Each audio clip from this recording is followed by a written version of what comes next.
Today's event was about gathering folks from a number of communities in order to talk about small business, what impact COVID has had so far, how they've been able to access programs like PPP, EIDL, CARES Act funding that's been distributed, Small Business Administration loans, any problems they've been having, and also what they need to see in the next COVID stimulus package. What's the takeaway from you? What was the most important thing you learned, or what maybe a couple of most important things you learned? I'd say obviously we had a diverse group of businesses represented of all sizes in many different sectors. The takeaway is that a one-size-fits-all approach is not going to work. That we need to have a variety of programs, some of which have been very successful. The EIDL programs have been very successful. PPP for some has been, but it only goes so far.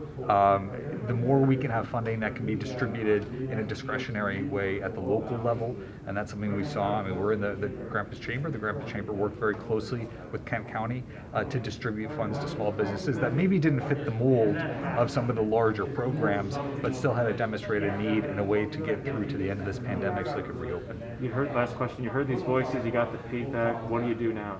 So right now we're working on a competing COVID stimulus proposal.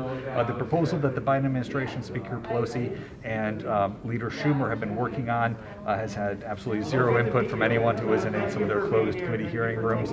Our goal is to increase direct cash payments to eligible Americans, to make sure that we are working on doing everything we can to get out the vaccines, but also front-loading those checks, because that direct cash relief will not only allow folks who need it to be able to pay off bills, to put some money back in the economy as businesses are reopening, but also increase that consumer confidence as our hospitalization rates are going down, as vaccinations are going out, so that we can see our way through to the end of this pandemic. Gotcha. And if you have time, it was kind of an intentional thing to meet with business owners of color today. Why was that an important thing? Well, those are some of the communities that have been hardest hit, and they're the communities that we need to make sure are well positioned to bounce back if we're going to close some of the gaps in our society.